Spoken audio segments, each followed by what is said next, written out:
Blessings in the name of the Lord Jesus. Welcome to Paraclet TV, making disciples through the power of the Holy Spirit. You are now tuned in the outreach of Paraclet TV, and this is on seminar on the formulation of the research introduction.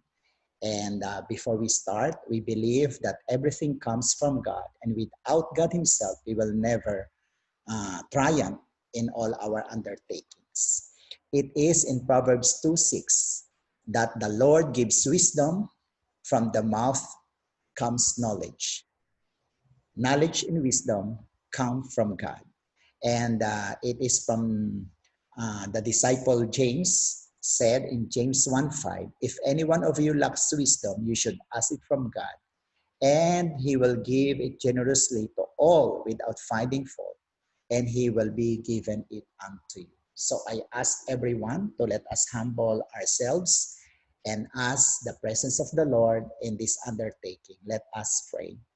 Heavenly Father, we just want to thank you this day as we are together, so that we'll be able to promote ourselves, advance ourselves professionally, especially in the discipline of research.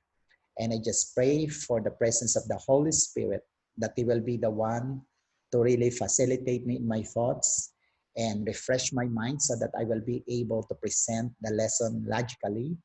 And first and foremost, I also pray for wisdom and knowledge to be upon all the participants, so that they will be able to understand the lesson that I will be discussing with them the whole hour of our being together.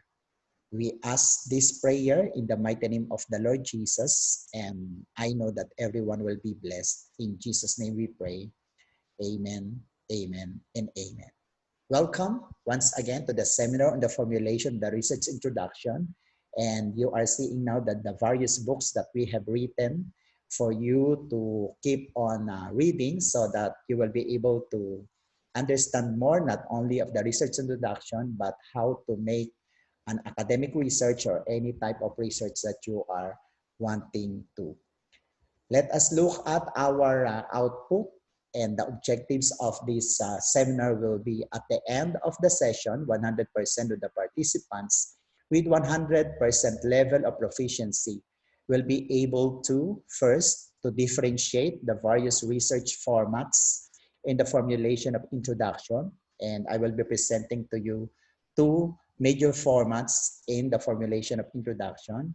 And the last one is for you to formulate your own research introduction. Let us start by listening to this video. In this presentation, I'm going to talk about why research is like cooking. There are a lot of ways research is like cooking. Both of them can be frustrating, even lonely at times, but both of them can also be collaborative, a lot of fun, and sometimes even a little bit messy. Another way that research is like cooking is that anyone can learn the skills needed for great research. For many college students, cooking is like research in another way. Instead of cooking great homemade meals, we sometimes take shortcuts and settle for what is quick, easy, and familiar. Sort of like when we use our old familiar tools like Google and Wikipedia for our research. Why do we take shortcuts and settle for meals of ramen noodles and Pop-Tarts? There are a lot of reasons. Sometimes we're just too busy, don't have enough time to cook a full meal. Sometimes we leave things to the last minute, and then we're stuck making a meal with whatever we have on hand. With research, we found that students advise other students to start early so that they aren't stuck writing a research paper with only the resources they can find the night before the paper is due. Many of the same guidelines that apply to cooking apply to doing research. In cooking, as in research, you have to plan ahead and know what you want to make. Good cooking and good research both depend on quality ingredients. To write a great research paper, you'll need to find high-quality resources. And just like you can't create a full meal out of only a few ingredients, you need a variety of resources to craft a convincing research paper. Finally, just like most chefs make meals that they themselves would want to eat, you'll find you do your best research when you pick a topic that you care about. A big part of planning ahead is knowing what you're making. You have to have a recipe. The same is true for writing a research paper. You have to have a topic and a general plan for what kind of paper you want to write. An outline of your research argument can serve as your recipe, and it will have the added value of telling you what kinds of resources or ingredients you need to write your paper. The next step, of course, is to go shopping. Just like you turn your recipe into a shopping list, you need to turn your research outline into a list of the type of resources you need. By creating a shopping list, you're taking control of the kinds of resources that you'll use in your research paper, instead of just settling for what you can find or what you have on hand. And remember that the research you're doing is likely to require more than just books. You may need newspaper or journal articles, or you may want to consult some items in your library's special collections. One very important step in both cooking and research is the taste testing stage. Great chefs do lots of taste testing so that they can find just the right ingredients for the meal they're making. You need to do the same for your research. You should plan on looking at plenty of books, articles, and abstracts before you settle on the resources that you actually need. Now that you have your recipe and all the ingredients you need, it's time to create your meal. Remember that a great recipe calls for the chef to mix the ingredients together just right so that they work together to create the final product. The same is true with a research paper. You can't just throw all your resources into your paper.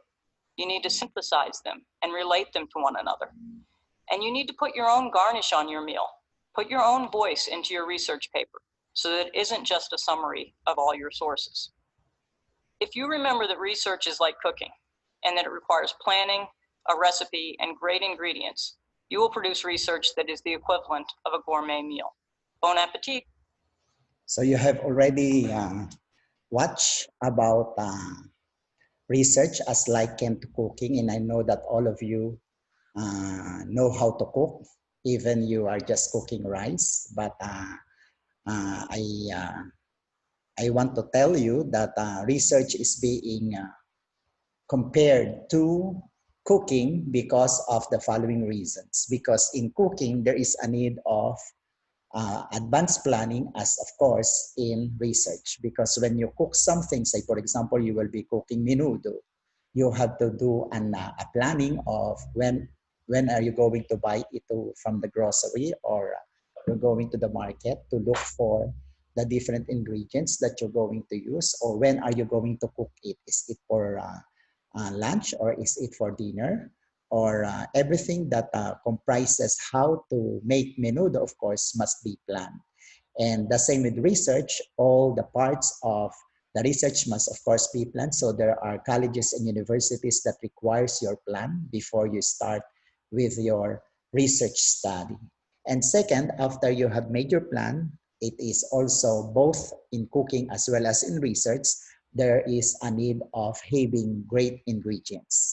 Of course, when you go to the market or in the grocery, you will be not buying vegetables in bulk. At the same time that you're going to look at it, look at the vegetables if they are fresh or if there are no damage. As well as in research, you have to look into the books that you're going to use, whether the books is published or unpublished, or whether the books are updated, because it is better to use updated books such as 3-year-old, no, 3-year-old books, so that it will be the things that are written there, the facts and information are fresh as it is. So you, of course, go to the library so that you will be having the hard copies or the hard or the books itself, or you can go to the internet for soft copies, especially at this point in time that internet is very useful.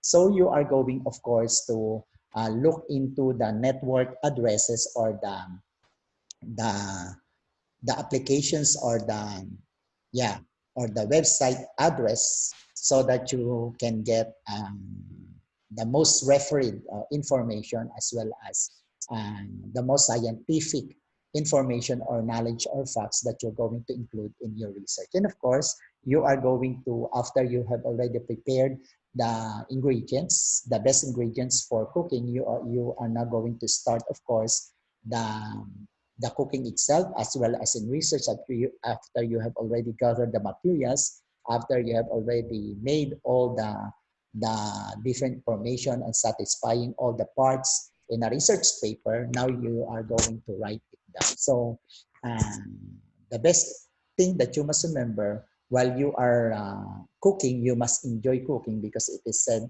I'm always hearing from a chef or from somebody that the one of the X ingredient in cooking is, of course, you are putting your heart in any food that you're going to cook, as well as in research. You must also be having a positive attitude, optimistic enough, and you put your heart in your research so that everything will be done not in a haste, but of course everything will be done in quality. So while you are researching or doing something, especially formulating the introduction of your research, think that you are just cooking. So it is very good to compare cooking and, of course, research. Now let us start. So this the topic that we will be discussing is about introduction, and I will be presenting it to you with the use of two major formats that are being used in research in the different colleges and universities, not only in different colleges and universities, but of course in the different schools in the depth ed that they are using. So based from the syllabus or the research unit given by by the Department of Education in the senior high school, they are using the Modern Language Association format. And when we speak about Modern Language Association format, here is now the different elements or contents of it. So we have chapter 1, which is entitled mostly the problem and its background. And when we speak about chapter 1 as the problem and its background, so meaning to say chapter 1 is used for introduction. No, this is used for introduction, in the introduction of all the different parts that you will find in an academic paper. And in chapter 1, commonly these are the following things that you will be seeing as a sub-elements. I call this in my book as the different chapters in a research paper are called the macro or the macro system, and the microsystem are the different elements that are found in the chapter. So in the Modern Language Association format, mostly there are about 5 to 6 major chapters. No, 5 to 6 major chapters, and chapter 1, of course, is the problems in each background. And the micro elements of chapter 1 are the following. We have the introduction, we have the statement of the problem, we have the scope and delimitation, we have the significance of the study, and some are asking about the notes in chapter 1. But because this lesson is about the introduction, I will be giving you how to make that specific part of chapter 1, no, a specific part of chapter 1, which is called introduction, and how you're going to do it in the introduction in the Modern Language Association format, or even in any format that needs you to have a specific part, the first part of making the background or the problem in its background, which is introduction. You are going to satisfy the following. So in the introduction, we have first the rationale. What is a rationale? Rationale is, of course, are mentioning the circumstances or mentioning the incidents that happened before you start making your research paper, or meaning to say you are going to look at some forces or that can be inspiring, or that inspire you, or that force you in negative sense, that force you to do the research paper. We call that as a rationale. A rationale is not a one sentence statement, but it is a narration of events, no, narration of events that you experience. And of course, when you experience it, it must be objective and empirical, meaning when we speak about objectivity, it should not be biased in itself. You experience it and you must present a proof. And the proof serves as the empiricality of the study. And this proof can be seen in the different books or in the different journals, as well as in the newspaper. We call that as rationale.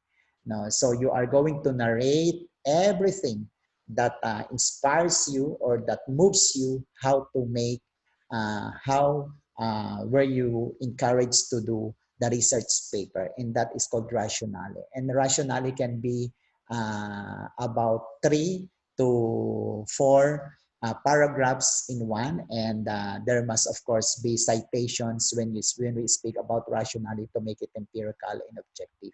Then after you have cited the rationale, you are going to establish also the literature foundation of your research as an introduction, part of the introduction. And when we speak about literature foundation, you will just look into 2 things. You have to look into the definition as well as the description of your major variable, or not only the major variable, but of your topic. The topic or the subject of the study or the major variables that are being used in the study must be described or must be defined as the literature foundation. So you will not discuss it, but you will just define or you just describe your major variables or the topic that you're going to discuss or to solve in your research paper. And when we speak about literature foundation, you are going to read it coming from published materials, from different books, from different journals that are peer-reviewed. No, books that are peer-reviewed or journals that are peer-reviewed, because everything that you're going to put in the literature foundation, not only the literature foundation, but of course in every page of your research paper must be scientific enough and objectively done. So when we speak about literature foundation, you are going to consult books, you're going to consult journals, or even some peer-reviewed articles that are in the internet to establish the foundation of your variables, major variables, as well as your topic, and that is called literature foundation. Of course, literature foundation, it depends upon how many variables or what the scope of your topic, the length of the definition, and as well as of the description of the literature foundation.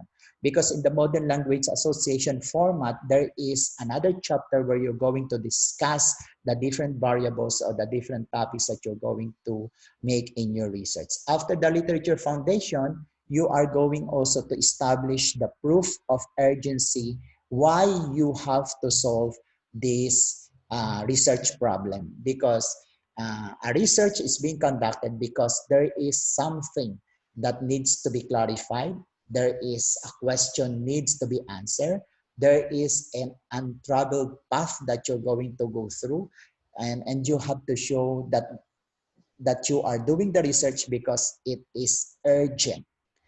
There is really a need of answering the question. There is really a need of clarifying a phenomenon, or there is really a need of traveling an untraveled path. So you have to show a proof of urgency. And usually the proof of urgency is in a form of statistical data. Say, for example, that we are now in pandemic, the data that are being reported by Secretary Roque is are examples of the proof of urgency when we speak about how many are the COVID patients in the Philippines, as well as the World Health Organization's report, how many are the total number of COVID patients within the world, what country is number one in having the COVID patients. Those are proof of urgency when you're studying about something related to COVID-19. And in the proof of urgency, you're going, of course, to show a citation or the reference where did you get, of course, the proof, as well as in the literature foundation, as well as in Rationale. Rationale, you have to show the citation or the reference at the end of your chapter or your introduction. Then after you have discussed the rationale, the literature foundation, as well as the proof of urgency, in the last paragraph or last 2 paragraphs, you have to include the overall objective. The overall objective is, of course, is the main task or the phenomenon that you are about to solve in your thesis, or the major problem or the general problem or the major question that you are going to answer. That is called the overall objective. The overall objective is also expressed as the central question in the qualitative research, or this is expressed as the general problem in a quantitative research. We call that as the overall objective. Now, because most of you are teachers, I know that you know how to make a very behavioral objective, and how to do it, how to make a behavioral objective is also necessary and is also a requirement in making an overall objective. So when we speak about behavioral objective, we are looking into the hierarchy of taxonomy. I will be having a time to discuss that in this discussion while we are going through the discussion of how you're going to formulate your introduction. So I will just stop there for a while. Overall objective, how you do an objective in your lesson to discuss for a session or for a day is also the same thing that you're going to do when you do an overall objective, considering the hierarchy of taxonomy. And the last one, after you have done the overall objective, you have to end your introduction as an overall purpose. Of course, the overall purpose is the main reason or the main benefit why you are looking into the solution of a certain problem, or why you are conducting the research. The overall purpose is the main benefit that will be received by a specific beneficiary. Are your beneficiaries the teachers, or are your beneficiaries the patients, or are your beneficiaries the residents of a barangay? We call that as the beneficiaries. But what will be the general benefit that they're going to research from this research is called the overall purpose. Now, this specific part of the chapter 1 in the Modern Language Association format is about 3 to 5 pages only in the total composition of the entire paper. Now, this is the so-called introduction as a part of the chapter 1, the problem and its background in the Modern Language Association. And I also include in the Modern Language Association as chapter 2, or the theoretical framework, as a part of the introduction. Now, general introduction, because theoretical framework, these are the following parts of it. We have the relevant theories. I will have time to discuss that as we go on. Review of related literature, then review of related studies. Then we have conceptual framework. We have the paradigm of the study, the hypothesis, then we have the assumption of the study, the definition of terms, and once again, we have the notes in chapter 2. So that's the very traditional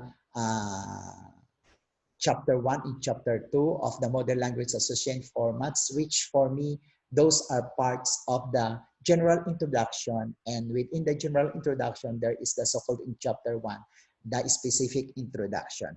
Now let us proceed with the next, and this is now the second format, and this is about the American Psychological Association format. Now, I just want to clarify that the depth ed format for the senior high school, qualitative and quantitative research, the things that are written there are mostly the Modern Language Association format. But in most colleges and universities, they have already adopted the American Psychological Association format. And when we speak about the American Psychological Association format, this is very different as compared to the Modern Language Association format, or the MLA. And the APA, there is no chapters that are included, but when you do American Psychological format, there are only 4 major divisions. And the first major division is called the introduction. No, the introduction. And the introduction in the American Psychological Association formats, we have the following parts. We have, first is the rationale, and I've already discussed with you how the rationale is being formulated, and the difference between the MLA and an MLA.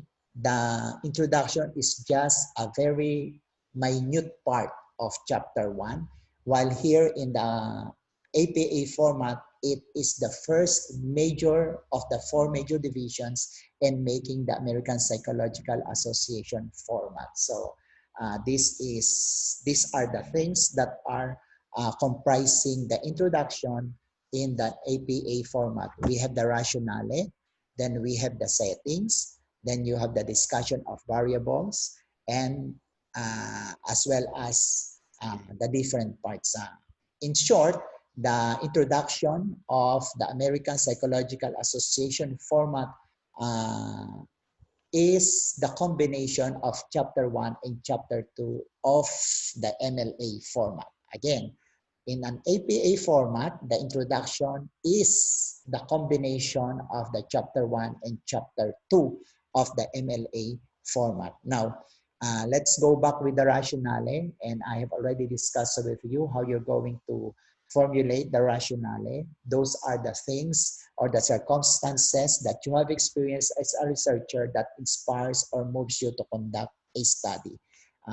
It can be your actual experience in your classroom. It can be your actual experience in your, if you are a nurse, because I know that there are some nurses that are with us in this seminar, or the things that you have read in the internet, the things that you have read in the published books that gives you some questions and leads you to explore or to explain a certain phenomena or a certain concept or a certain variable, and we call that as rationale. And as I have told you, when we speak about rationale, everything that you're going to write must be objective, there must have basis, and of course empirical, there must have enough references to prove your claim or to establish your rationale in your study. Then after you have satisfied the rationale, we have the settings as your number 2.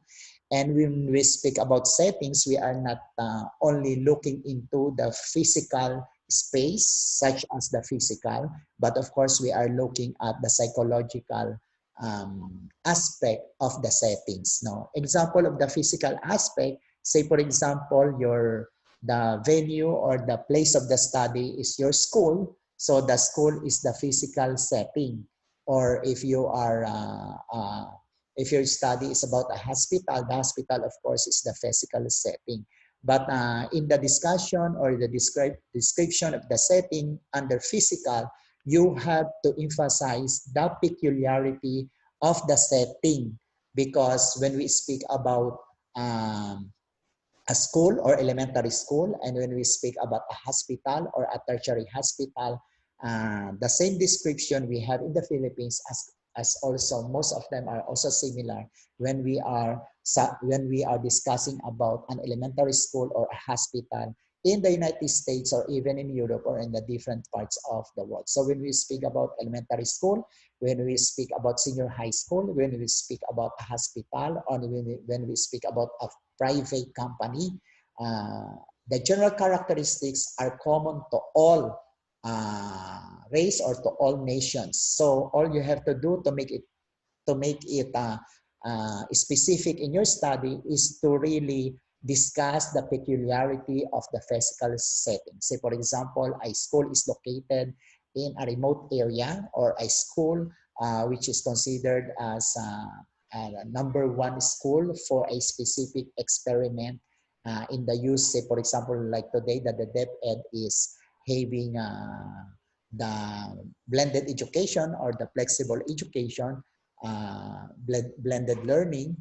So if there are schools that are used to experiment blended learning, and your school is that, you can cite that as a peculiar characteristics of your physical setting. But when we speak about psychological setting, this pertains to the attitudes, the behaviors, or the psychological climate that is happening in the setting. Or say, for example, there is a distinctive characteristics if you are dealing with the students that are in the star section, or your students mostly have no internet, has no Wi-Fi or internet connection, or your hospital is the only hospital wherein most of your clients are poor. So being poor is an example of psychological setting. So in the formulation of the setting, you have only to discuss the peculiarity or the extraordinary characteristics of your setting, whether it is physical or psychological in nature. And you are discussing that because you know that these characteristics have an effect to the result of your study. And then, of course, the next part of the introduction is, of course, a discussion of variables. And one of the skill that you as a researcher must possess, is, of course, is you must know to distinguish what is a variable. And we will have much time in discussing about variables as we go on. And then we have, under the discussion of variables, we have the following. We have relevant theories, we have the scope and delimitation, we have the review of the related literature, we have the review of related studies, then we have also the conceptual framework, we have the paradigm of the study, we have the hypothesis, the assumption of the study, the definition of terms, and then we have, of course, the last part of the introduction in the APA format, we have the statement of the problem. And under the statement of the problem, we have the general problem, and we have, of course, the specific problem. So in short, distinguishing about what is the difference between the MLA format and the APA format in terms of making the introduction. And an MLA format, the introduction is only a small minor part of chapter 1, which is called the problem and its background. Now, but me personally, I considered as the chapter 1 and chapter 2 of the MLA format as parts of the introduction, because in the APA format, the introduction comprises the 2 chapters, no, in varying position in the discussion of the different parts. So this time, as we all know that the difference between the 2 formats, I will now proceed with discussing with you the different parts. All of these parts I will be discussing with you, and let us start first with clarifying what is a variable or what are variables. So it is said in our lecture that variables are the building blocks of research. When we speak about building blocks of research, meaning there will be no research if there are no variables. No research, no variables, or vice versa. If there are no variables, there are no research to conduct. It is something like in the body, anatomy of the human body. The building blocks of our human body, of course, are cells. Without cells, there will be no tissues, there will be no organ, there will be no system in the body. So in order to have the physical body, there must have a building blocks called cell. And in the same, the building blocks of protein, we call that as amino acids. As well as in research, there must have a variable or variables to study for you to start with your research. Now, so that is the first skill that you have to possess. You must have that skill of identifying what is a variable. So what is it? It is defined as any factor or property that varies, that researchers can measure or control. So any factor that varies. So we call that as variables. So variables have many classifications, but there are 2 major classifications in terms of its nature. The first classification of the variable is called concept, and the other one is called construct. Now, concept and construct. Now, what's the difference between the 2? A concept is defined by a dictionary, and they are commonly used by an educator. So examples of the concepts are ages, we have the civil status, we have degrees, we have the weights and heights. These are commonly used variables, so we can call that as concept. They are usually found in published books as well as in the dictionary or in the old encyclopedia. Now, a construct is mostly a combination of 2 concepts, and the definition of them cannot be found in dictionary. The construct are usually defined as operational definition, while the concept are usually defined as theoretical definition. So construct are usually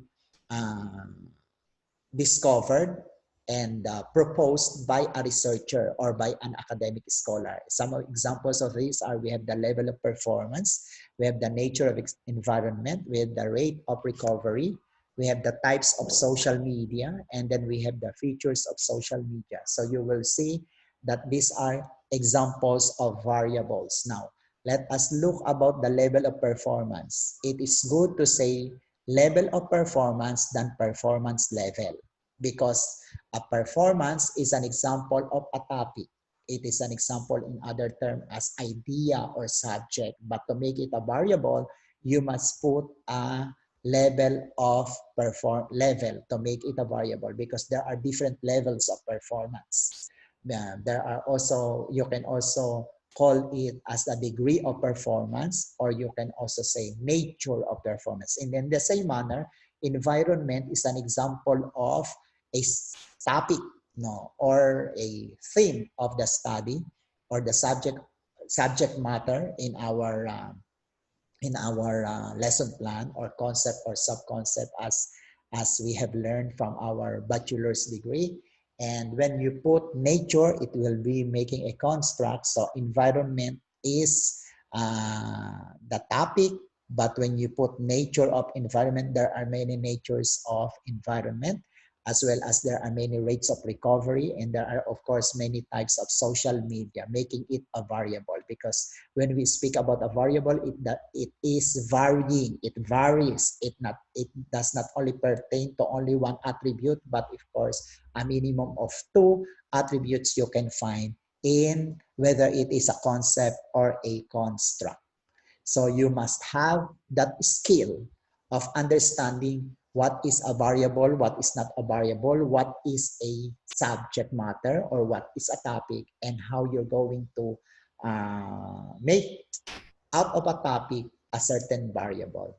I call that as an extracting of variables. I will give you an example of an extraction, how you're going to extract a variable from a certain topic or a certain variable. So say for example that because we are in quarantine, those of you who are very aware of what is happening in the Philippines, and I know in other countries as well, there is a difficulty of transportation, because especially in our country, which is classified as ECQ, there is no available public transportation facilities. So it is being encountered by many, the difficulty of transportation, as well as in EDSA.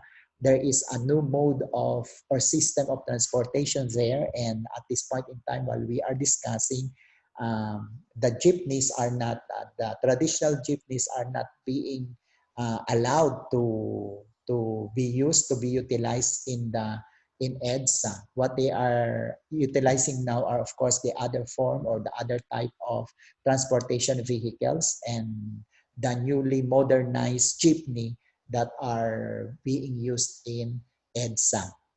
Now, say for example, transportation, in the difficulty of transportation, we have now the transportation as our topic or our theme or the subject matter.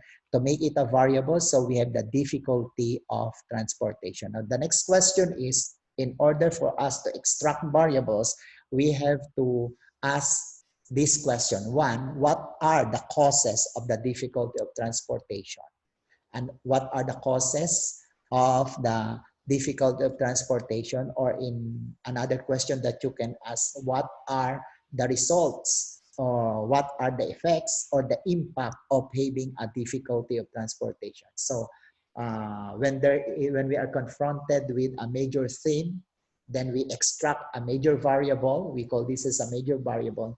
We will be looking at the causes, we'll be looking at the effects, and we must also be looking at the result. And these are now some of the many variables that we can extract from one major variable. One, we can have academic issues in school. So you have academic issues as a variable being extracted from difficult transportation. Because when there is a trip, difficulty of transportation, of course, in a regular scenario, there will be academic issues, meaning many students will be late, many students will, even the employees will be coming late in the school, even the teachers will, most of them will be late because of the difficulty of transportation. There will also be parental issues.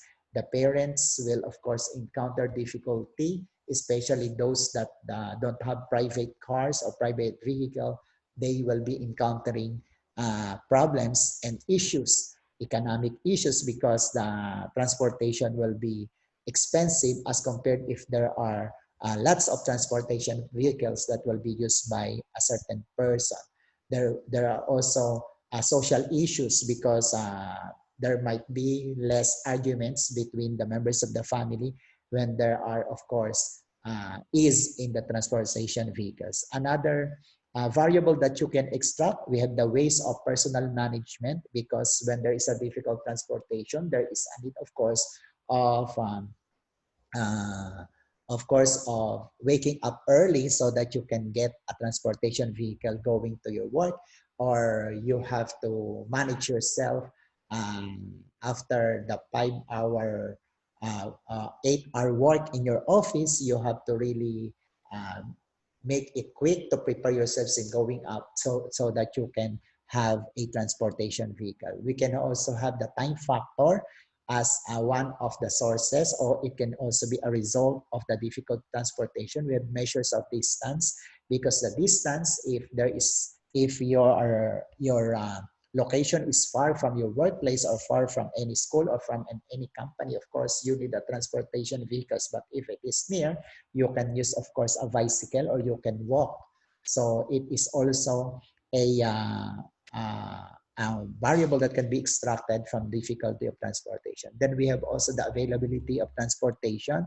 Then you have the amount of allowances, because there is a need of extra payment when there is difficulty of transportation. Then we have attitudinal concerns.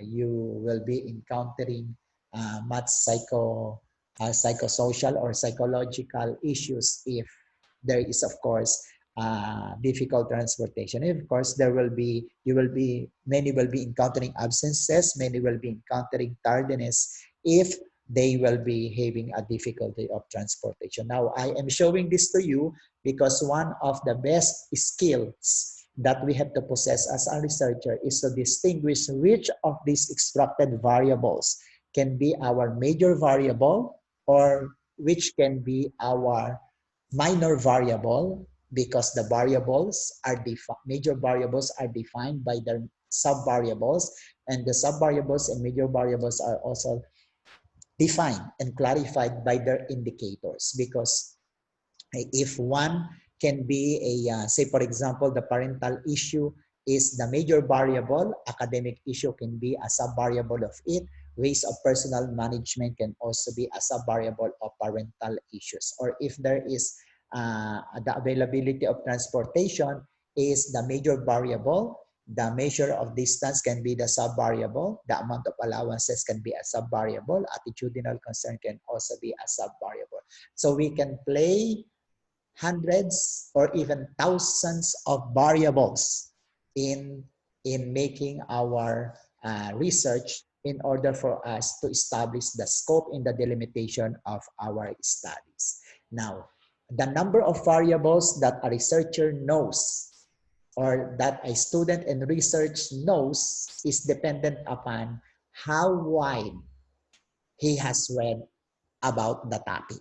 How wide or how deep is his comprehension of all the books that he has read, depending upon the theme or the subject matter or the concept that he is about to study in his research. So I will just bring you through a journey about the needed weapon that we have to establish in ourselves when we do conduct a research. And this is about reading. So there is a subject in college called reading and writing. And before you can write, you have to read first, because reading is a prerequisite to writing. You cannot write anything without reading. So you have to read. The more you read, the more things that you can write. The lesser reading that you will have in yourself, the lesser things that you can write. So they are very positively correlated. Reading and writing are two important tasks that are positively correlated. The more you read, the more writings that you can do. The lesser you read, the lesser writings that you can have. And there are stages of reading that I would like to share with you. And you can also share this to others, especially if you're a teacher of research, you can share this to your students, because the prerequisite in making an introduction or even the entire research paper is, of course, reading. Read, read, and read. How are you going to increase your level of comprehension? Increase the time of your reading. So we have this level. The first level of reading is called elementary reading. And we all know from each word, you know how to read, you know how to sound it. But the thing that you have to emphasize is how much of the read paragraphs or how much of the two-page article have you perceived or understood after you have read it. So the level of your elementary reading is dependent upon the amount of comprehension that you receive after reading an article. Understood? Okay, after you have read it, you have sound it, and you have increased your level of comprehension, you will be going to use the second level, and this is called systematic skimming. What is systematic skimming? Systematic skimming, from the word itself, you must establish a system, because at this point in time that we are going to the library, if you are going to visit the library, you will have much luxury of time in understanding a book or an article.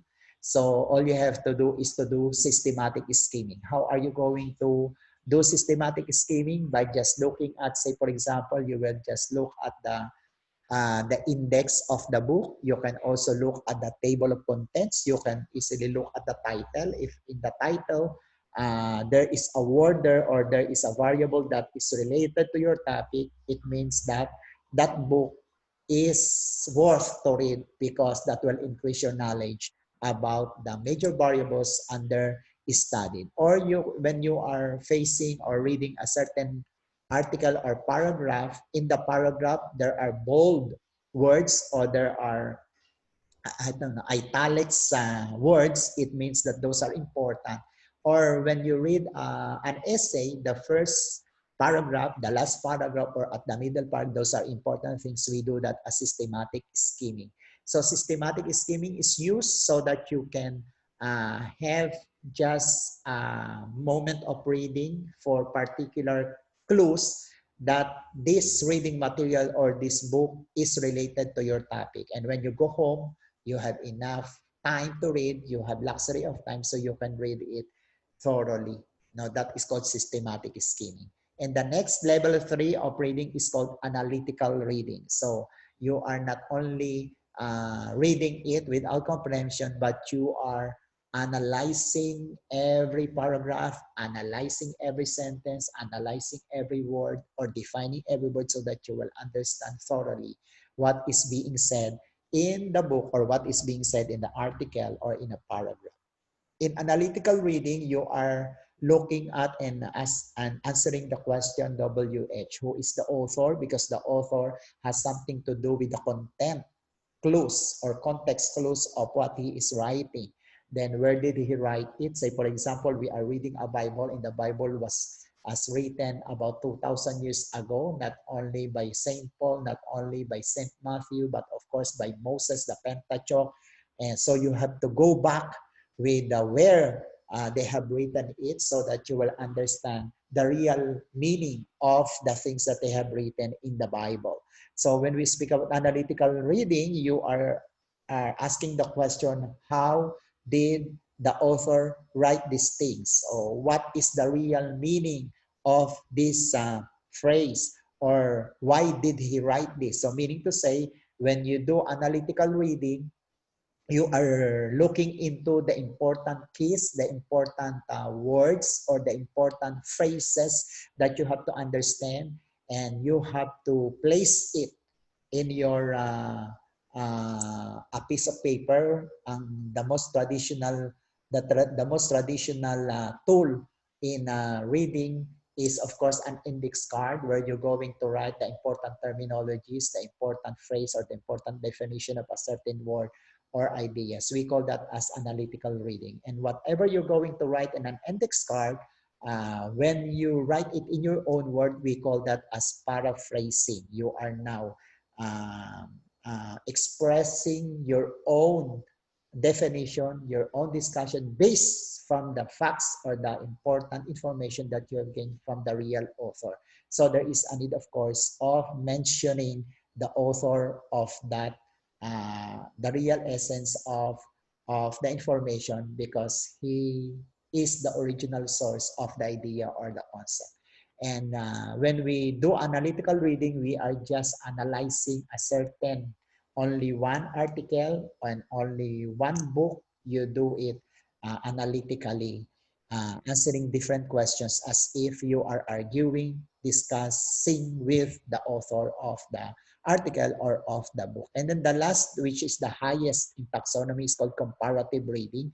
In comparative reading, you have, of course, the prerequisite is you have understood it, you have analyzed the reading material or the book, and then this is, say for example, you have read about cyberspace in one author, cyberspace in the second author, cyberspace the same topic or the same theme or subject matter or the same concept that you have researched, but you have read the information coming from 3 different authors or 5 different authors. All you have to do is to look at as simultaneously the 5 information or the 5 facts written by 5 authors. Then you have to compare their information regarding cyberspace.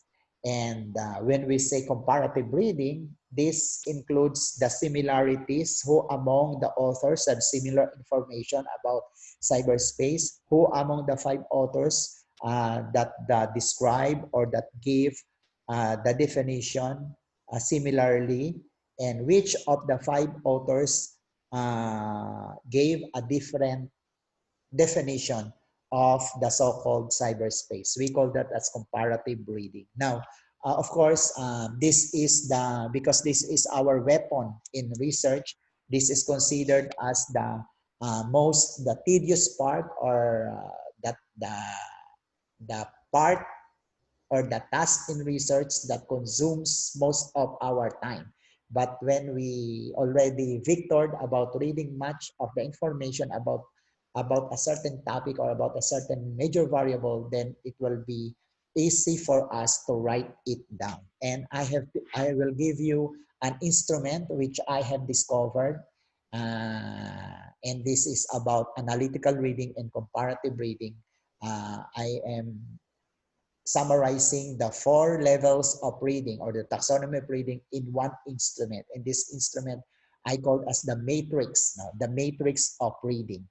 So the matrix, instead of using an index card, here in a matrix, you can easily see the similarities and the differences of all the authors that discuss about a certain major variable or a certain concept. So you will see in the first row, we call this as the names of the author. No, the surnames of the author.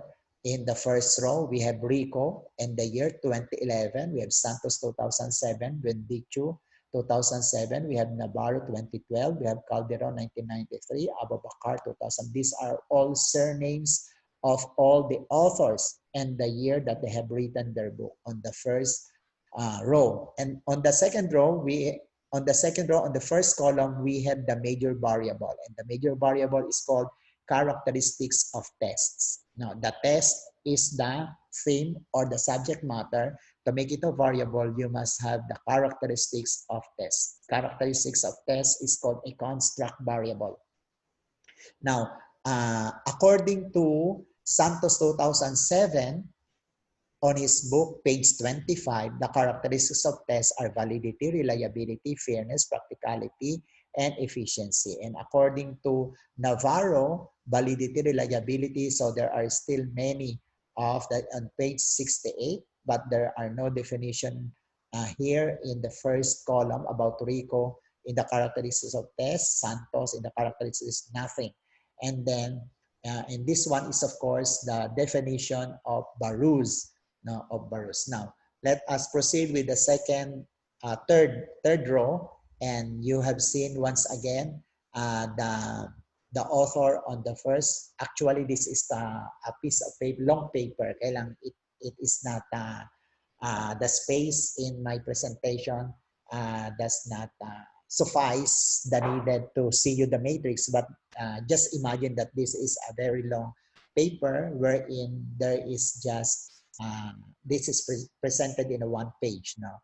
And on the second row, we have the general formats or the types, general formats or the types. So under the general formats of tests, under RICO, we have objective and subjective. There are two general formats, and in Santos, the same. No, but you will see Abu Bakar is yellow, so there is also a yellow color here. So meaning that Abu Bakar say that the general formats of tests are also objective and subjectives. But you will see that in here, objectives, essay, written, work, portfolio, there are many types on page 72. And next, I'll show you another one, and you will see here on the third row, and this is about validity, the concept of validity, and the definition of this from RICO. We have this is a degree to which an instrument measures what it intends to measure. That is page 33. Then about Bendicho, the red, he says that this is the same definition as of the degree to which an instrument measures. So he agreed, Bendicho agreed with RICO and of course Santos, but Santos has an additional information about validity. Besides this one, he also said that validity refers to appropriateness, correctness, meaningfulness, and usefulness of tests. Then here you will see from Abu Bakar, the yellow one, and then we have Calderon, then you have the red. Here you have the red, Miller, 2005, Padua, Roberto, and Santos, and Rosita. We have the, so looking at this, so this matrix presented the different, we call this as the major variable, and we call this as the, this can also be called as the subvariable, but this can also be called the indicator. This can be an indicator because the major variable is defined by its subvariable, operational definition, and the subvariable is defined by its indicator. So an indicator and the subvariables can be a combination how you're going to define a major variable. So this is very important. So what are written here are called indicators or subvariable. These are all indicators. Now, let us proceed with the next, and these are now the references of the different authors that we have cited in the matrix, how you're going to do it in a comparative, in a comparative reading.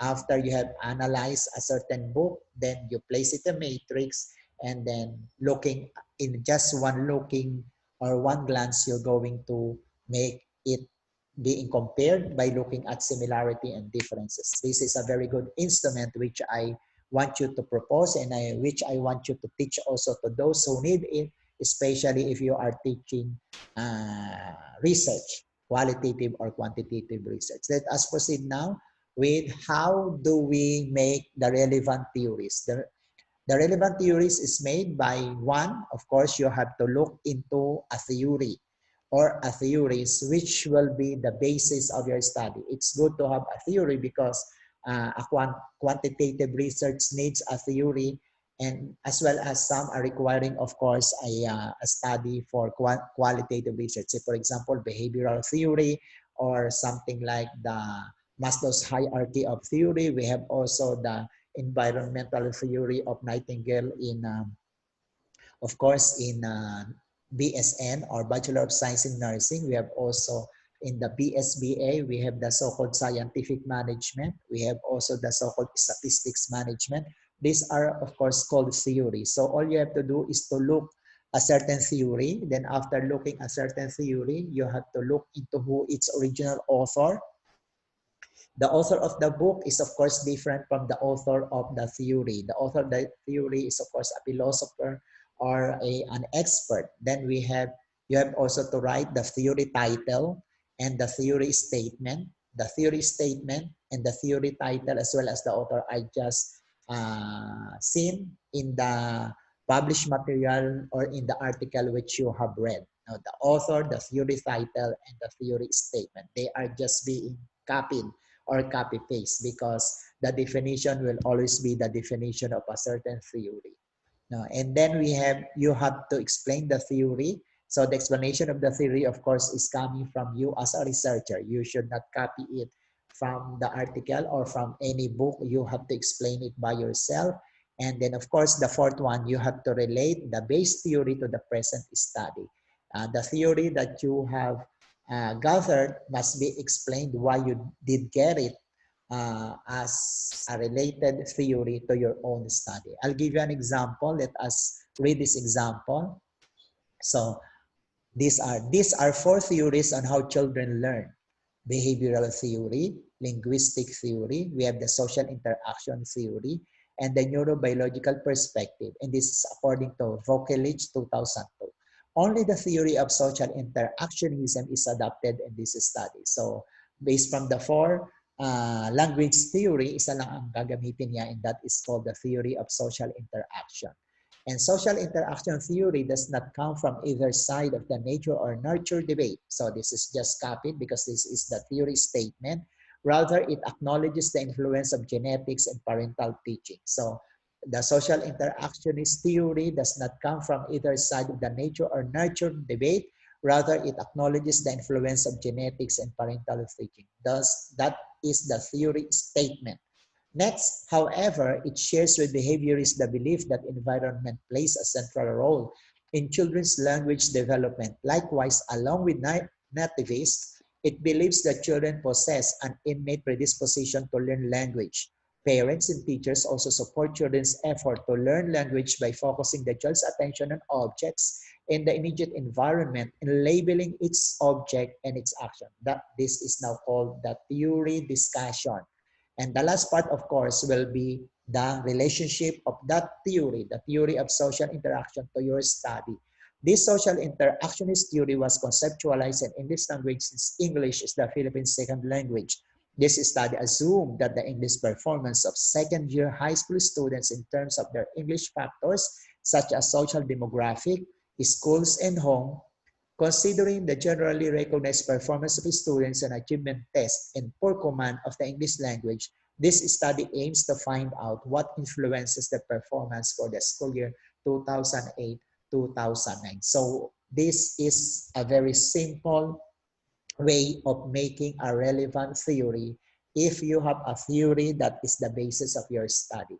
So you are going to have the title of the theory, the theories, then you have the statement of the theory, then you have the discussion of the theory, explain it, and then you have the last part as your relationship to this theory to your own study. Then let us proceed with the conceptual or theoretical framework. What is the difference between a conceptual or theoretical framework? Now, let us start first with the word framework. The framework is similar to a skeleton. It is a basic structure or frame of reference. This is according to Webster 2006. Now, a research study, in your introduction, you have to make it sure that there is a very firm and tough structure of your study. And being tough and structure, or the skeleton of your study, you have to have enough discussion of the important variables of your study, making it as the framework of your study. It serves as the skeleton. Like in the skeleton of a human being, there are those people who have brittle bones, who have illness in their bones because they lack calcium. And in research, there are many times that the research lack calcium or the skeleton is not so tough, it is not so firm and stable. Why? Because there is lack, inadequate discussion of the important variables of the study. And this, of course, serves as the foundation of the study. When we say foundation, just imagine a house, and that is founded in a that is built in a foundation. There are foundations that are strong. There are foundations that are not strong. In the Bible, there is a story about how we put how and make our faith so strong. There are those that have their faith that are founded on soil, or and when there are storms that are coming, because they are just founded in soil, the house was destroyed because of a very weak foundation. But if the house is built in a stone or built in a cement, even there will be storms that are coming, the house will not be destroyed because the foundation is so strong. In likewise manner, our study or the introduction of your study must have a strong foundation. The strong foundation depends upon the enough or adequate discussion or explanation of the different variables of your study. So the difference between conceptual and theoretical framework. What is a theoretical framework? A theoretical framework if is formulated when you have an existing theory that serves as the foundation of your study. And of course, a theory in the book has, of course, its own paradigm. No? And that paradigm can be fully adapted in your study, or you can add or you can subtract some of the variables that are presented in the original framework, the original paradigm. The theoretical framework is used when you have an existing theory or theories that will serve as the foundation of the study. Now, there are topics that have no theory base. There are very rare to happen that there will be no theory that serves as the basis of your study, and we call this as the conceptual framework. This is or, meaning you can use theoretical or you can use conceptual. What is a conceptual framework? When there is no available theory, all you have to do is to make a framework wherein you're going to relate one variable to the other variable. It's up to you as a researcher how you're going to connect one variable to the other variable, how a variable affects one variable or the other variables. It's up to you how you're going to make your variable. Now, the theoretical and conceptual frameworks are textual discussion of the paradigm or the framework of the study.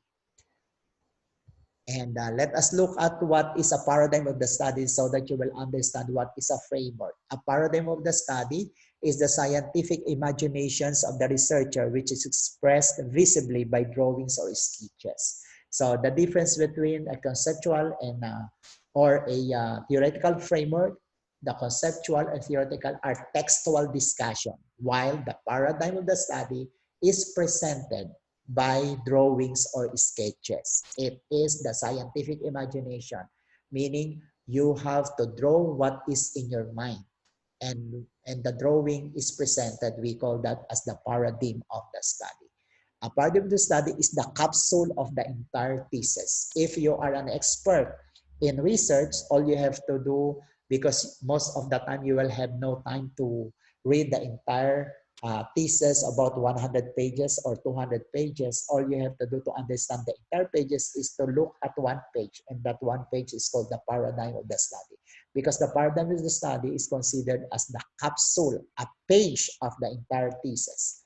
And then it is used in scientific works. All you have to do is to make use of the common symbols or with a specific meaning. If the symbols that you're going to use are commonly used, say for example, a rectangle, a circle, or a square, you don't have to explain it, because commonly most of the academic scholars or the researchers understand what is the meaning of a rectangle, what is the meaning of circle when you place it, or what is the meaning of a square, because most of the symbols or of these symbols or shapes are used in a paradigm. But if you're going to place an irregular symbol or an irregular or not common symbols or drawings in your study, you have to explain it. No, irregular figures must be explained in your study. Irregular shapes must have an acceptable rationale for them. So you have to explain it using scientific objective discussion of why did you use that symbol or that shape in your study. And the part of the study in a paradigm, there must have a title to summarize the entire paradigm. I will just show you the commonly used paradigm in the making of the introduction. And we have the first one is the IPO model, or the input. We have the process and the output model. So you will, the first box of course represents the I, which are the following. The input variables are the age, the sex, the seminars attended, the roles of entrepreneurs, that which are the following: assessment, planning, implementation, and evaluation. And under the specimen collection, we have the performance. Now, so we have how many variables? You have 1, 2, 3, then 4, the roles of entrepreneurs. The assessment, planning, implementation, evaluation are just the sub variables for the roles, and you have the specimen collection.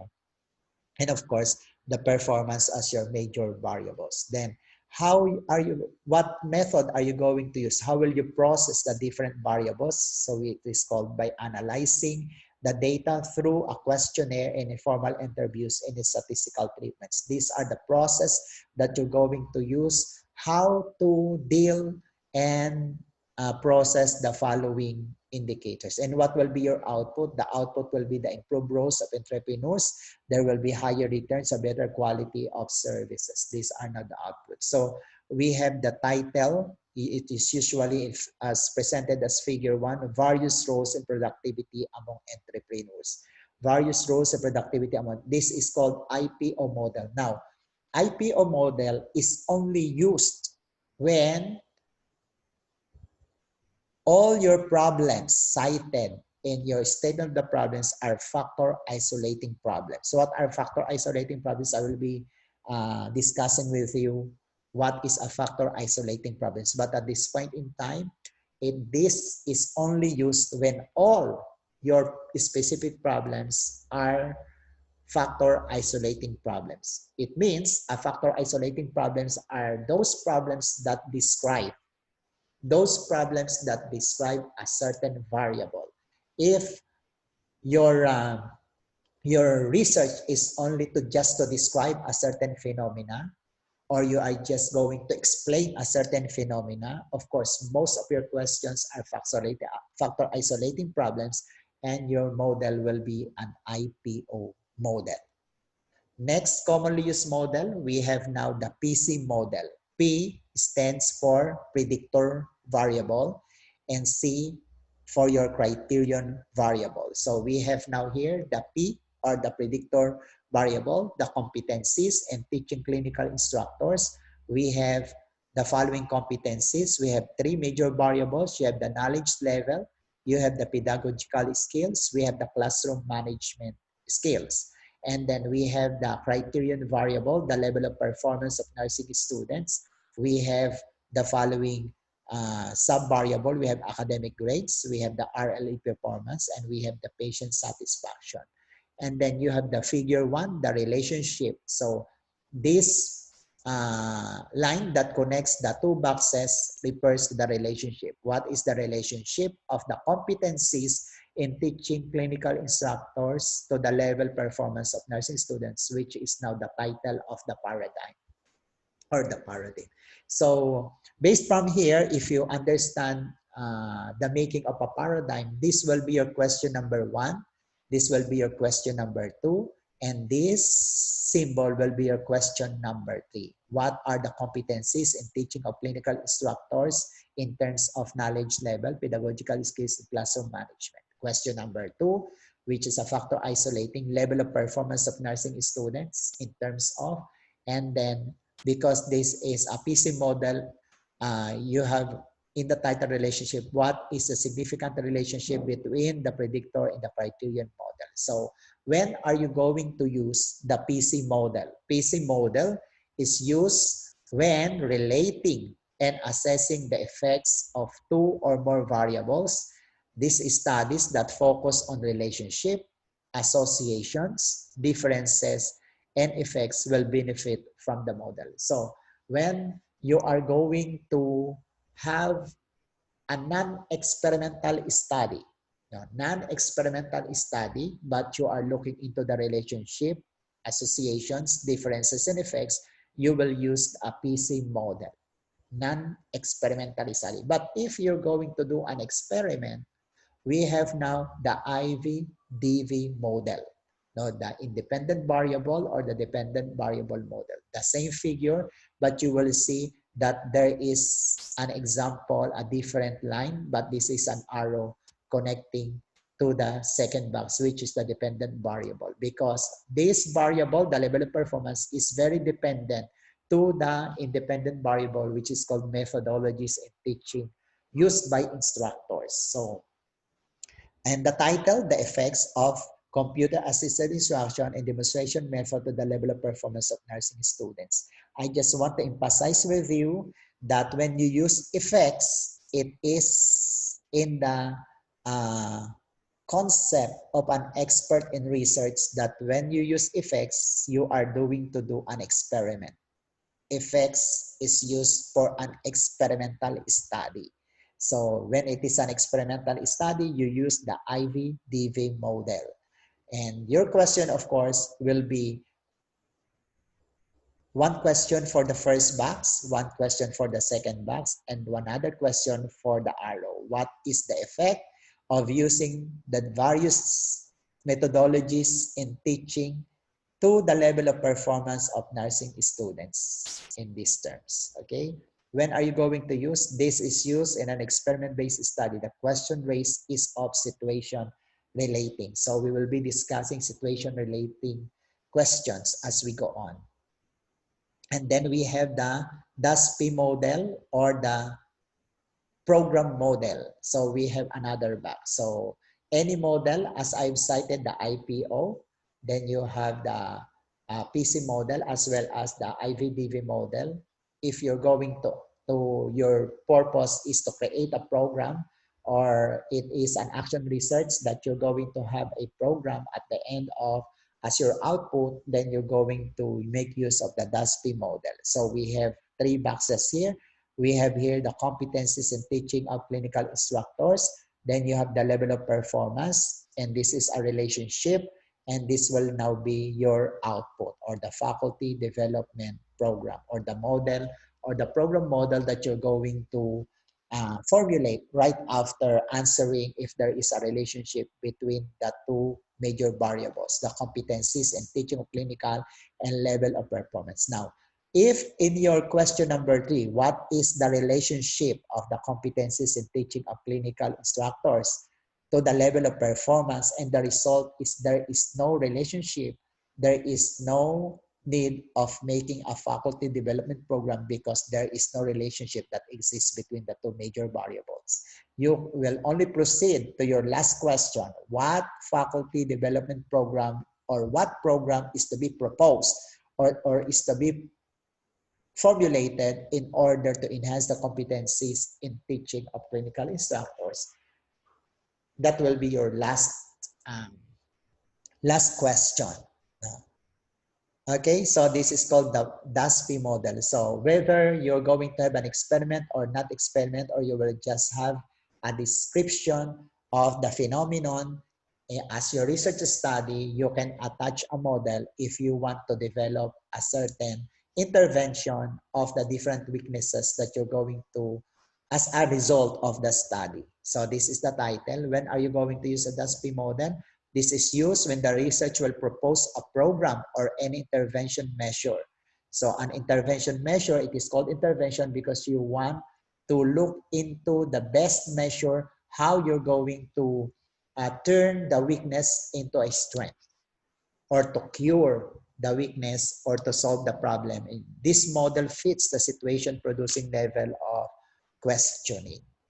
So these are called the paradigm of the study. So I presented to you four, but there's another one which is called the original model. The original model is a model made by a very good in research wherein he can produce his own model. A person who can formulate his own model without using the commonly used model, it is called an original model or the O model. Uh, so if you want to be with in line with some philosophers who have produced his own theory, who have produced his own paradigm, then you formulate your own, design your own paradigm and explain it in a conceptual framework, and then if that will be accepted by the academic community, then you are considered as a scholar in research. That is called O model or the original model. Let us proceed. Let us now have how do you do the related literature. What is now the purpose of the related literature? It clarifies the different variables of the study, the sub-variable in the delimitation of the study objectively. So the related literature is focused on discussing the different variables of the study. When I say different variables of the study, I am now referring to the major variable and the sub-variable of the study. And the delimitation of the study objectively. The delimitation can be the indicators of the study, because the delimitation pertains not only to the sub-variable, but of course to the indicators or the specific characteristics or the specific attributes of the major variable and of the sub-variables. Now, then you can get the related literature from different published and unpublished materials. Of course, published materials are those materials such as books, encyclopedia, or journals that are available by publications. That can be both, of course, international bookstore. You can buy that in CNE publications. You can buy that in Rex bookstore. But when we say unpublished materials, these are the materials that were not published by any publishing company, but you can have it as a source for your study. And if that study, say for example, is a thesis, and that underwent a thorough defense or a thorough peer review, then you can use that as a material in your study. So journals, then you have magazines, or we can also have the newspaper as published materials, because most of the published materials are thoroughly evaluated. Now we call that as peer reviewed. No, peer reviewed. There are evaluation process that are done in order for a certain article or a certain book to be published. Like what the books I have, the books that I have written, and these books are now available in CNE publications, and this underwent thorough evaluation coming from the different evaluators. So what I did, what we did is just submit our documents to to the CNE publication, CNE house, and then the CNE will submit and evaluate your document by other people, experts in the field of research. We call this as blind peer review, because they don't know me, I don't know them. So they are reviewing all the documents, and they will make comments, they will make suggestions, and afterwards they will be rating you in an evaluation form if your documents will be published or not. And in the same manner, that is also done in a journal. If you're going to submit your research paper to a journal, the journal editing team or the staff of the journal will do an evaluation of your paper if your paper deserves to be published in their journal. We call that as peer review or blind peer review, or different types of formal evaluation of the same paper. And this is called related literature. And at this point in time, most of the papers are available in online. So I suggest that when you do your research, you go online, because if your paper are found online, say for example, it is available in Mendeley, it is available in Google, and they are peer-reviewed. And if you're going to submit your paper to a journal, to be Scopus or to be Copernicus, and to be, they will be peer-reviewed thoroughly, and what they will be looking if you have used references that are available on journal. And these references are, of course, must be peer reviewed. No, they are must be peer reviewed. And what you're going to use is to do a meta-analysis of the critical evaluation of materials by organizing, integrating, evaluating such materials.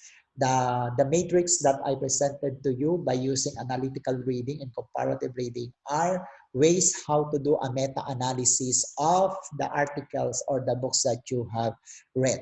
Now, those are the practical ways how to place it in a matrix, and that's how you do compare, you do analyze, you look at the similarities, you look at the differences, then you just say it in your own words. We call that as a meta-analysis procedure. Then you have to formulate. The formulation of the related literature depends upon the school or the college format. So a school can prescribe its own format, although there are major formats that are used internationally. And the papers that I've submitted, mostly they have used APA format. Um, Only few are still using APA format. I know that Columban College are using the combination of MLA and the APA format. And there are some colleges, the BPSU, they are also using combination of APA and format, but because when you do submit papers in the international journal or publication, they will use their own format. So you have to use the format that is prescribed in your institution, so that the the board or the panel of experts will approve your paper.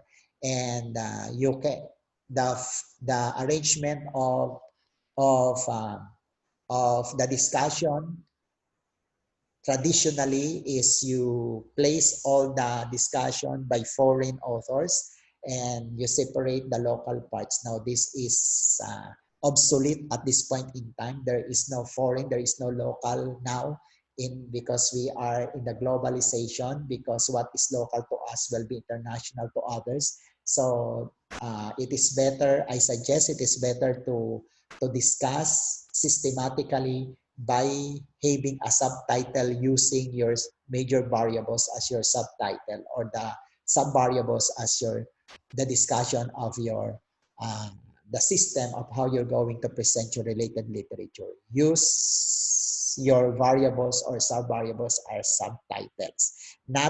Don't use anymore the foreign and local parts, and mostly use the references that are available in the internet.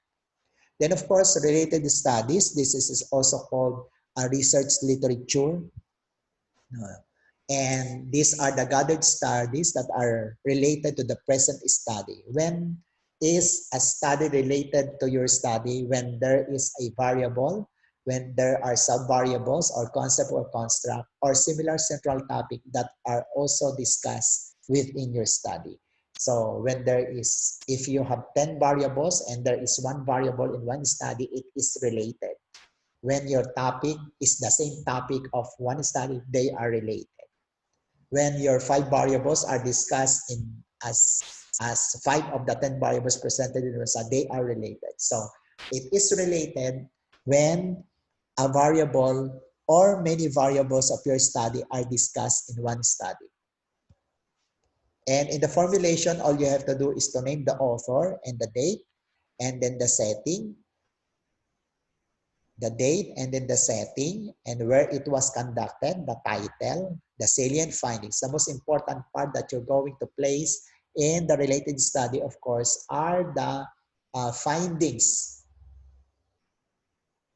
that are related to the variables that are being studied in your study. Because if there is a study that discusses about 10 variables and in your study there are only 3 variables, of course they have many findings, And what you're going to do is just to choose the findings that discusses about one or two of your own variables. Then, of course, the trend, of course, is to go online. One example, of course, is Mendeley, and there are also go to the Google Scholar. You can find there many studies, or you go to some sites. Say, for example, we have the IRA, or the American Education Research Association sites. You go there, or you go to the Thomson Reuters, you go to the Elsevier's. There are available, but of course some are being paid. But there are many free peer-reviewed articles or study that are found in the internet. The composite now, let us have the last part of our discussion, and this is about the how to compose the statement of the problem. The general statement of the problem and the statement of a specific problem. The composition of the statement of the problem is composed of two major parts. We have the general statement and we have the statement of the specific problem. How are you going to write the general statement of the problem? And these are now the criteria. First, use a single sentence. Next, include the central phenomenon or the major variable. Central phenomenon refers to the major variable. Use behavioral verbs. We know what behavioral verbs are. Then you must identify the participants, and of course you have to include the locale or the setting or the place and the year where you're going to conduct the study. This is how you're going to write the general statement of the problem. And here is to remind you the Bloom's taxonomy, that you're going to make use of this and making your main task or the general objective. So you can use an analyze, or you can use verbs here: appraise, compare, contrast, criticize. If there is a higher in taxonomy, you can judge or select or support, or you can make use of creating. You have to construct a program, or you have to design a plan. That is called, you make use of this. And in the formulation of the general objective, you choose the higher in taxonomy. If you are uh, are in between of choosing, are you going to have to demonstrate, or you are going to design? So in the general objective, all you have to choose is use only one verb, and that is called design. Why do design? Because design is higher in taxonomy as compared to demonstrate. Okay, and then examples of the general problem. This is an example. The overall objective or the general problem is of this proposed study is to assess the relationship of the interpersonal and intrapersonal competencies of managers to the level of effectiveness of the operation of business schools in the Tacloban City for the year 2015. The result will be used as a basis for the formulation of an intervention program. So the main task, which is included in the general problem or the general statement of the problem, is to assess the relationship. So what is the thesis? The thesis is about the assessment of the relationship of what? When you assess the relationship, of course, there must have a minimum of two major variables. We have the intrapersonal and interpersonal competencies. So intrapersonal and interpersonal competencies are two major variables.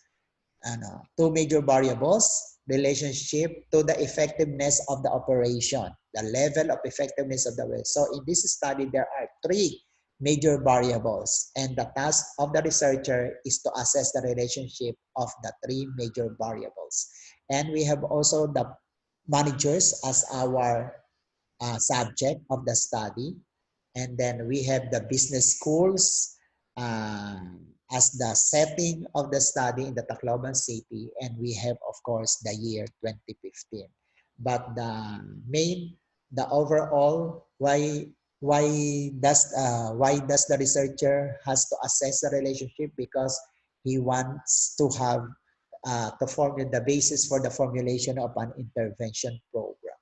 So this is how you're going to write the general problem. Another example, the general problem of this proposed study is to determine the impact of the skills of the hotel managers, cooks, and crews to the satisfaction levels of the guests in the latest summer hotel for the year 2012-2015. So the main task is to determine, ano yung i-determine niya? Yung the impact. Impact of what? We have the major variables, the skills, and to the level of satisfaction of the guests in latest summer. So we have hotel managers, cooks, and crews. We have this as our subject of the study, and the guests we call as the respondents of the study. Why? What's the difference between subjects and the respondents? Respondents are those which you're going to get your data.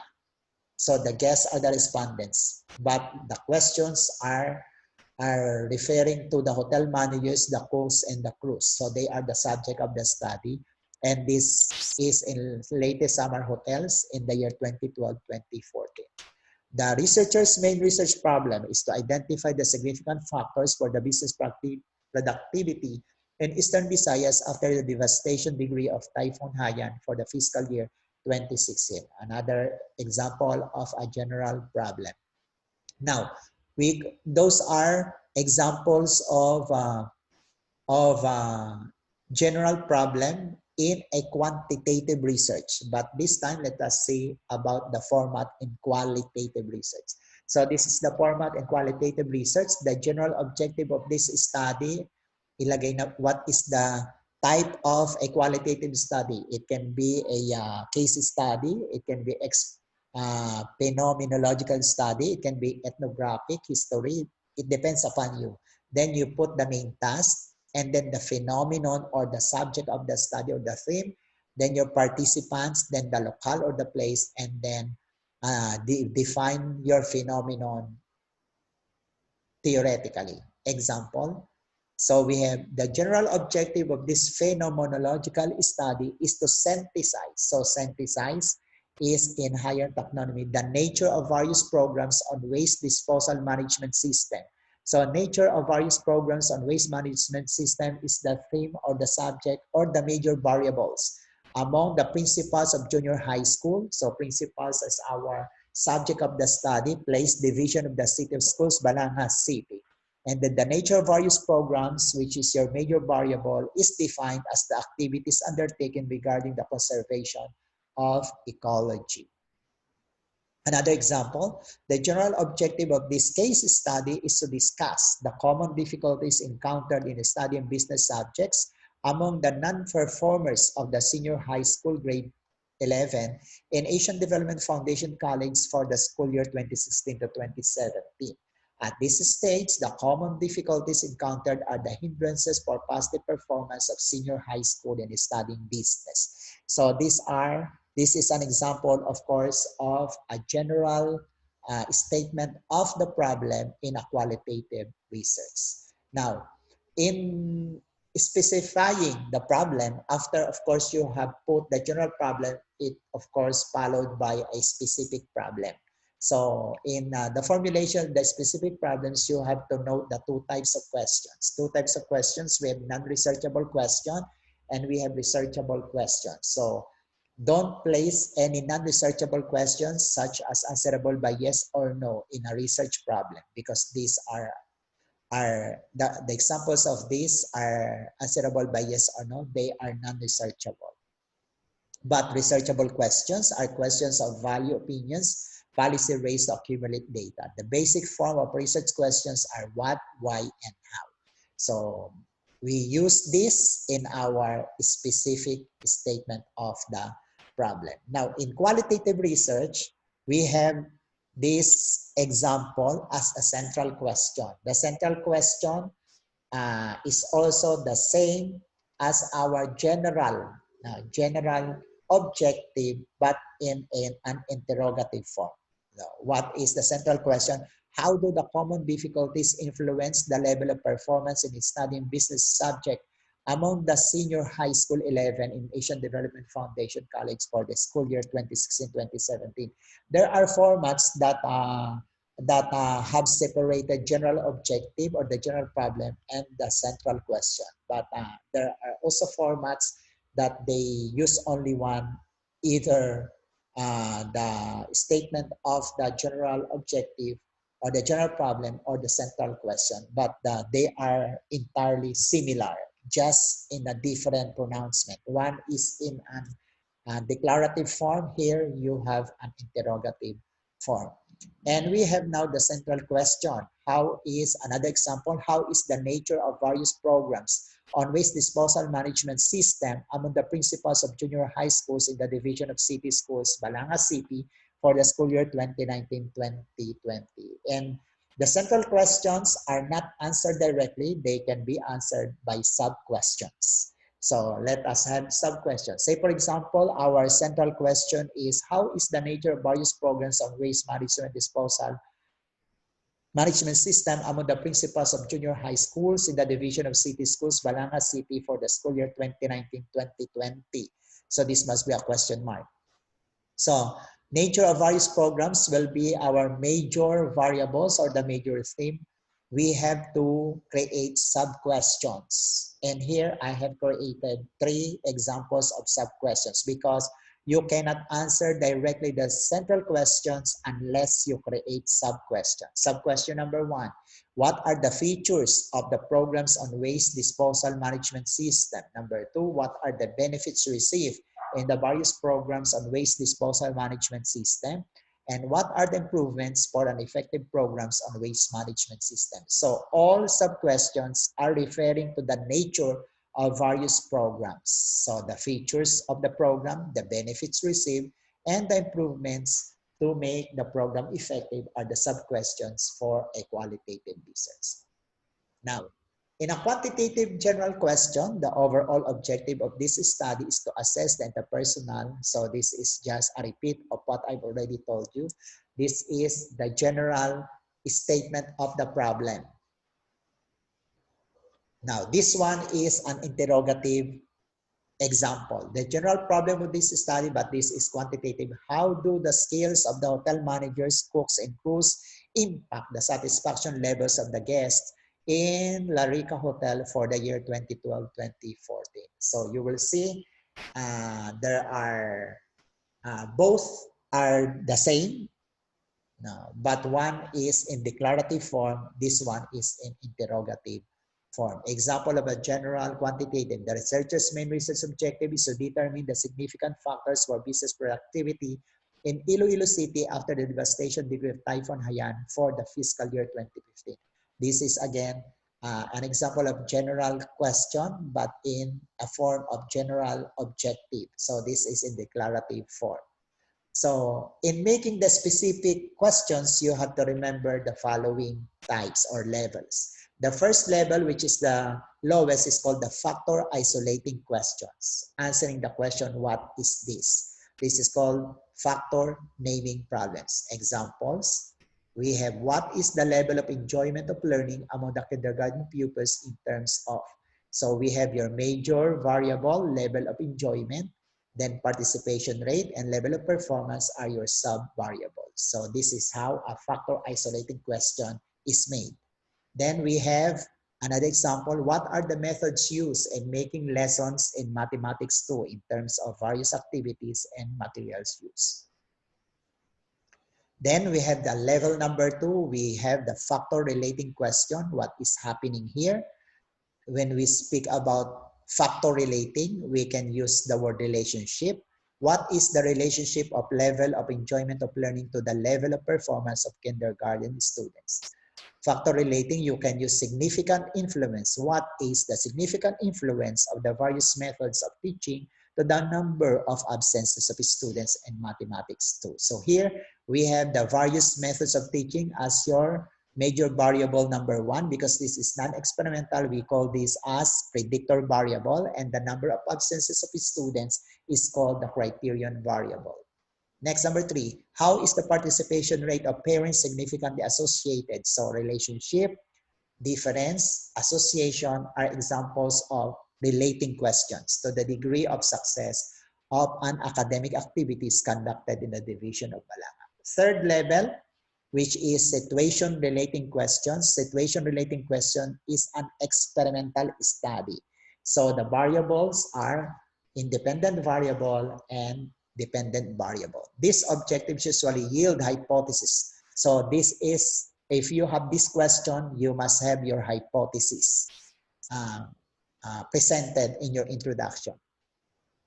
Example, what is the effect? So the word effect means that this is an experimental of the traditional methods of teaching to the level of performance of the education students. Traditional methods of teaching is called the independent variable, and the level of performance is dependent. It depends upon the traditional methods. Another example, how does the developed teaching module in mathematics improve the degree of being analytical among students? So our independent variable is the teaching module in mathematics, and our dependent variable is the degree of being analytical. What is the result of the post-test compared to the pre-test score after using the new technology and teaching practical research too? So you have the post-test as compared to the pre-test as our dependent, and then as our experimental method. So here you has, of course, must have your hypothesis. And the last one, we have the situation producing questions. So you are going to produce a situation. What instructional module in English 3 is to be designed to increase the communication skills of selected seniors high school? Meaning, they have found out that there is a problem in communication skills, so there is a need of developing an instructional module. So what is that instructional module? So the situation to be produced is an instructional module. What system is to organize to promote the nature of team spirit among the teachers of Asia Pacific College School of Advanced Studies? So the system is the situation that must be produced. And what nature of policies? So the policy to be made is, of course, to be drafted as our situation producing. What nature of policies to be drafted? To manage the senior high school students to attend the flag ceremony. That's all about the introduction in the APA format. I hope that you have learned many things in this seminar. And those of you who have attended today, before you will receive your certificate of participation, is you have to subscribe at YouTube Paraclet TV. I hope that you have already subscribed in this TV. Then submit the screenshot as a proof of subscription. 2, like the pages. We have 2 pages. We have the research expert page and the Paraclet TV page. I hope that you have already liked the pages, and if you have already liked it, then you submit its proof to the messenger, to the messenger. And then post 5 videos you've watched at Paraclet TV before the seminar to encourage others. So many of you have already watched 5 videos and you have already sent the proof. Very good. But those of you who have not yet, you can only receive your certificate of participation after satisfying this requirement. And of course, submit here your official name, position in the school sports certificate. Many have already done this. Many of you have not yet subscribed, although you have liked the pages and the pages Research Expert in Paraclet TV, and many of you have not yet posted 5 videos from Paraclet TV. Please do them for you to receive the certificate of participation. Keep updated. Why? Because we will be having another seminars to follow, and these are the following seminars that are in line. We have number 1, the mechanics of conducting action research, because most of you are being asked to submit an action research in the DepEd as well as in the different Department of Health as well as the DSW. They are asked to submit research, so this will be a help for you. Another seminar that is the development of research methodology. Next, one important topic is the presentation, analysis, and discussion of qualitative data. You will learn here many things. And then the presentation, analysis, discussion of quantitative data, and then journal writing and academic research. So these are the various seminars that are to be scheduled, and I hope that you will always be updated. And I pray that you have learned much. from this seminar. And I bless you in the mighty name of the Lord Jesus. Keep on subscribing, keep on sharing videos from Paraclet TV. Go, go, go.